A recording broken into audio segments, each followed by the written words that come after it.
Coronel, me ajuda a entender a jogada do Trump, né, as consequências dessa jogada. Eu gosto muito de ouvi-lo quando o assunto é Estados Unidos, quando o assunto é geopolítica. Acho que é importante para a nossa audiência, Coronel. Pois é, Pitoli. Então, foi muito bom que nós tivéssemos oportunidade de vir a esse assunto, já com vários dos temas, vamos dizer assim, não sedimentado, mas de certa maneira com a poeira já baixando, porque agora a gente consegue entender. Muita gente se precipitou, aliás, a palavra precipitação talvez seja a palavra mais importante nesse momento. Os Estados Unidos, eles, na verdade, estão com um problema típico de somente xadrez 4D para entender. Você lembra dessa expressão? Muita gente dizia, né, que o presidente Bolsonaro, na época do tic-tac, agora vai, aí, é xadrez 4D. Você lembra dessa expressão que existia lá em 2022, na Sim, época das eleições? Pois é. sim. Mas, na verdade, ô Pitoli, o que nós estamos vendo em tempo real é, sim, um xadrez em 4 dimensões. E agora, essas dimensões estão ficando cada vez mais claras.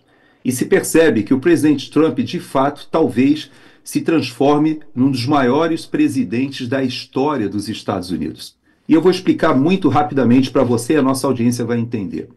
Quando ele faz aquela jogada de anunciar, né, o dia, na verdade o dia era 1º de abril, viu? Ele mudou para dia 2 de abril porque sabe-se que aqui nos Estados Unidos, no Brasil também, o 1º de abril muita gente podia achar que era cascata, que era mentira. E ele mudou para o dia 2. Então veja que ele é atento, né, ao que a mídia, o que as pessoas podem interpretar. Colocou aquele cartaz que na verdade era um cartaz muito mais baseado na balança comercial do que realmente tarifas. Jogou lá para cima, estabeleceu países, inclusive Vietnã, países vizinhos da China com tarifas altas. Jogou o Japão, Coreia do Sul. Todo mundo achou, poxa, o Laranjão ficou maluco. Quem leu o livro que ele compartilha suas técnicas de negociação e que mostra para o mundo como é que ele construiu esse império, é um dos homens mais ricos aqui dos Estados Unidos, não à toa. Por quê? Porque o que ele fez é o que se chama de ancoragem. Ele jogou lá para cima o nível da negociação, houve um desespero total e todo aquele crash que houve nas bolsas da Europa, aqui dos Estados Unidos, na Ásia, tudo aquilo fez parte do cenário ideal para o que aconteceu na semana seguinte, que foi o seguinte, ou que foi anunciado logo depois que ele achou que o momento era oportuno.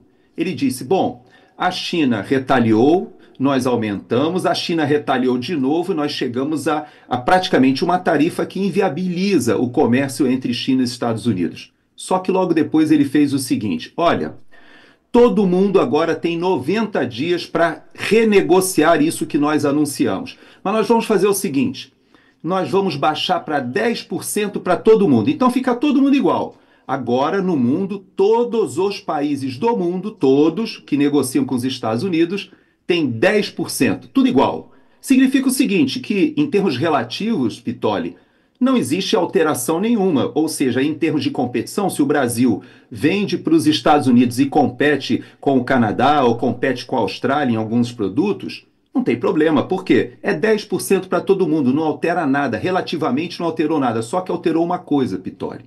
Esses 10% que ele colocou em todo o comércio internacional jogam dentro do Tesouro Americano um valor tão importante porque os Estados Unidos têm que negociar sua dívida interna agora que está na estratosfera. Então, com isso, ele fez uma jogada que, na verdade, ele colocou 10% em todo mundo e todo mundo ficou rindo, satisfeito e feliz, Pitoli. Por quê? Porque ele fez uma ancoragem na negociação lá em cima. Todo mundo, muito obrigado que você me deu só 10%. Pois é, mas esse 10% faz parte de uma política fiscal. Tem nada a ver com tributária. Bom, vamos à segunda camada. A segunda camada do xadrez 4D é quando a gente olha para os Estados Unidos no que diz respeito à distribuição de renda. Na verdade, Pitoli, esse monstro chinês, ele foi criado com capital americano, principalmente capital dos Estados Unidos, claro, da Europa também, mas principalmente Porque os Estados Unidos entenderam, desde o governo Nixon, que jogando o seu parque industrial para a Ásia, primeiro tiveram os tigres asiáticos, mas depois a própria China. Você lembra, a nossa audiência lembra, que ninguém comprava nada made in China. Era vagabundo, era ruim, de baixa qualidade. E, de repente, até Inclusive mesmo os carros, né, coronel? não, carros e tudo, qualquer coisa. Você não Exato. comprava nada made in China. E o que aconteceu? Nesse processo em que o Ocidente, os Estados Unidos, jogaram o seu parque industrial para a China, inclusive aqui nos Estados Unidos, os produtos que são consumidos chineses, ao contrário do que as pessoas pensam, a grande maioria faz parte de uma cadeia logística e comercial na mão de americanos. São os americanos que vão para a China, montam as fábricas lá, transferem tecnologia, fazem todo o desenvolvimento de design aqui e produzem lá. Então o que o Trump está falando é o seguinte: espera aí, quem é que ganhou com essa história? Foram os metacapitalistas. E quem é que perdeu com essa história? Foi a classe média americana e foi principalmente por intermédio da desindustrialização que nós vimos acabar dentro dos Estados Unidos toda uma classe de trabalhadores que sustentavam realmente, podemos dizer, a cultura americana, do sonho americano. Então, o que ele está fazendo, pela primeira vez um presidente tem a coragem de fazer, é algo que era a bandeira do Partido Democrata.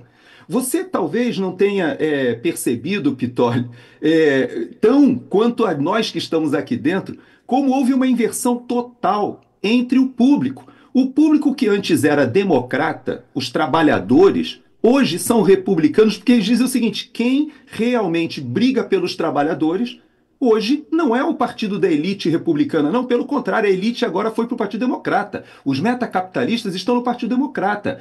O Wall Street, ou seja, quem estava ali na bolsa especulando, os grandes... Para você ter uma ideia, Pitoli, quase 90% do capital de bolsa aqui, ele está aí concentrado em menos de 10% da população.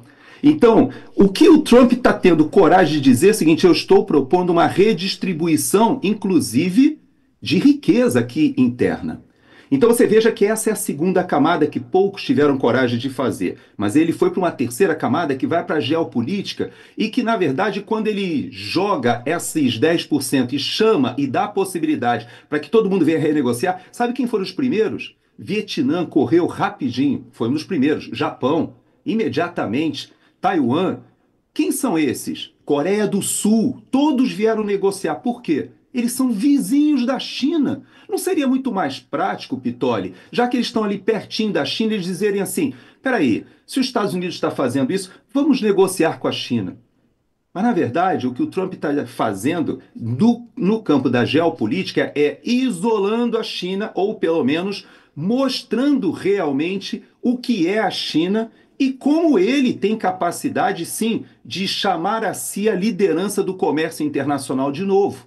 Então, você falava, eu falava, todo mundo falava que era inexorável que a China se transformaria no país hegemônico, economicamente, militarmente, tecnologicamente. Era impossível deter o gigante chinês. O que o Trump está dizendo é: isso é falacioso. Isso seria verdade, sim, se não houvesse uma reação, mas ele resolveu reagir. Então você veja que, do campo da geopolítica, ele está apresentando o seguinte: bom, nós teremos uma nova Guerra Fria agora. Essa nova Guerra Fria, nós teremos um bloco forte ali, liderado pela China. O Brasil, por exemplo, no BRICS, na atual administração, várias vezes tem demonstrado que gostaria até de estar mais alinhado com esse bloco. É um direito da liderança política do país hoje, e a população, o eleitor, tem que tomar uma decisão se vai apoiar essa ideia de você seguir para o colo da China ou se você continuará dentro do guarda-chuva da cultura ocidental, da democracia e liderado pelos Estados Unidos. Essa é uma decisão que não havia essa dúvida no tempo da Guerra Fria, lá atrás. Nós tínhamos o comércio que acontecia dentro dos países, no interior dos países da cortina de ferro, da União Soviética, daquele momento em que o movimento comunista internacional criou a sua própria estrutura econômica. E havia a estrutura econômica defendida pelos Estados Unidos e liderada pelos Estados Unidos com os países ocidentais ou países democráticos, podemos dizer assim, porque havia muitos ali também no Oriente. Bom, esse período que aparentemente tinha acabado com a globalização, todo mundo negociava com todo mundo, as cadeias eram feitas em qualquer local, você tinha aqui a indústria americana desenvolvendo muita tecnologia, mas fabricando na China, fabricando em vários outros países, tudo era bonito e maravilhoso. Só que, na verdade, isso tinha ou criou-se um monstro, ou um monstrinho chamado China. E o que o Trump está dizendo é o seguinte: não tem problema. Vamos voltar a como era no passado.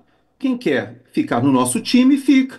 Quem quiser ficar no outro time, fica. Cada país tomará a sua decisão. Só que ele coloca as suas condições. E a maioria dos países correu para negociar com os Estados Unidos e nós veremos isso nos próximos 90 dias. Mas eu vou para a última camada ali do xadrez 4D. Existe uma questão muito importante, Pitoli, que é o fato da China não ser um país realmente com o seu mercado ou com a sua cultura de liberdade econômica. E isso transfere para os outros países um tipo de mensagem muito interessante, porque todo mundo estava ganhando dinheiro fabricando na China, mas sendo condescendente ou sendo hipócrita. Ou como nós falamos sobre a questão da incongruência. Por quê? Eu vou te dar um exemplo e esse exemplo vai ser suficiente. Terras raras. Terras raras, na verdade, quando eu e você estudamos lá a nossa tabela periódica, a gente nem tinha esses elementos, a gente nem sabia, a gente olhava ali os halogênios, os calcogênios, né? Lembra? Tinha os gases nobres, tal, mas nem tinha. Terra rara não fazia parte daquela tabela periódica que a gente decorou lá de cálcio, flúor, iodo, astatínio. Lembra? Quando a gente decorava aquelas coisas? Pois é, mas hoje em dia existem elementos que não são raros. Muito pelo contrário, a terra rara de rara não tem nada. O Brasil está cheio de terra rara, os Estados Unidos, o Canadá, a Austrália, todo mundo tem terra rara. Só que só a China hoje, mais de 90%, eles detêm, não da terra rara, mas dos elementos que são importantes para a indústria de defesa, para a indústria espacial, que para a sua extração você tem um impacto ambiental gigantesco. Então a China começou a comprar essas terras raras e dizia, não, traz para cá, porque aqui nós somos hipócritas. Aqui a gente faz o seguinte, nós brigamos para que os ecologistas não permitam que haja a mineração no Brasil, na Europa, nos Estados Unidos, mas aqui você manda para cá, que a gente coloca os produtos químicos para poder fazer esse refino, a gente agride o meio ambiente tranquilo, nós falamos sobre mudança de matriz energética, mas nós aqui não estamos nem aí, a gente usa carvão, a gente está correndo atrás do prejuízo. E essa incongruência do mundo ocidental é que o Trump está denunciando agora, dizendo o seguinte, espera aí, hoje a indústria naval do mundo, olha o que eu vou falar, hoje quase 60% de toda a indústria naval do mundo é fabricada na China. E sabe quantos por cento da indústria naval do mundo? Quando falo em indústria naval, é mercante. É fabricada aqui nos Estados Unidos? Menos de 1%. Que isso? O país que foi para a Segunda Guerra Mundial era o país mais industrializado, fazia centenas de navios dentro das indústrias aqui americanas. Hoje não fabrica nem 1% da frota mercante mundial. A China, a Coreia do Sul, hoje dominam praticamente esse mercado. E por que a indústria americana não faz? Sabe por quê, Pitoli? É porque não sabe? É porque não tem capacidade? Não. É porque os metacapitalistas disseram o seguinte, espera aí, é muito melhor a gente explorar a mão de obra na China, leva para lá o capital, e agora o que o Trump está dizendo é o seguinte, acabou. Eu vou brigar pelos Estados Unidos e cada país tome a sua decisão. Cada país vai chegar à conclusão, vale a pena você se alinhar com um sistema financeiro da China? Então, não tem problema, arque com as consequências. Por exemplo, a Embraer, que hoje é a terceira maior empresa de aviação do planeta, nós estamos atrás só da Boeing e da Airbus. Veja só, estamos vendendo, fechamos um contrato agora com o Japão muito grande, fechamos contrato do KC-390 com a Europa, mas você sabe de uma coisa, Pitoli? A Embraer, ela só existe por causa da capacidade que ela criou de fazer uma montagem de partes que são fabricadas essencialmente aonde? Nos países ocidentais. Então, o Brasil tem que tomar uma decisão. Quer se alinhar com a China? Não, não, nós vamos agora buscar o submarino de propulsão nuclear que a China vai nos dar. Pô, legal, bacana. Em vez da gente se alinhar com a tecnologia francesa que nós estamos desenvolvendo há décadas e transformando a nossa. Nós somos um dos 6, agora 7 países do mundo que tem capacidade de construir submarinos. O Brasil parte para uma capacidade tecnológica que as pessoas pensam assim: isso veio de onde? Veio de 70 anos, no caso da indústria aeroespacial brasileira, em que se investiu no ITA, que se investiu no Centro Tecnológico da Aeronáutica, que se investiu na própria Embraer. Todo esse histórico tecnológico da agricultura do Brasil foi por causa da Embrapa. Todo esse desenvolvimento tecnológico da Marinha é porque ela investiu, junto com a USP em São Paulo, num projeto que já vem de décadas. Então nós vamos guardar isso, ou vamos largar tudo isso e vamos cair no colo da China?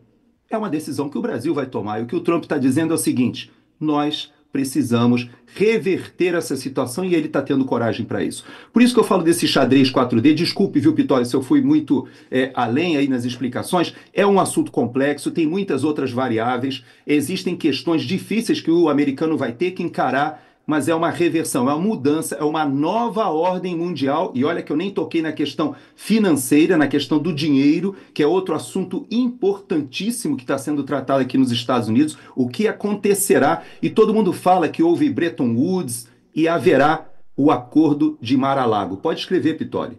Haverá, ficará para a história, assim como o Bretton Woods, todo mundo estuda nas escolas de economia. O Acordo de Mar-a-Lago que se avizinha, que acontecerá, fará uma nova ordem mundial do ponto de vista financeiro. E isso vai acontecer porque Trump é esse doido, que muitos dizem que faz as coisas de maneira inconsequente, mas que na verdade talvez seja um dos homens mais consequentes que eu já vi ou que eu já tive contato ou possibilidade de conhecer, Vitória. Coronel, é o tipo de participação do senhor que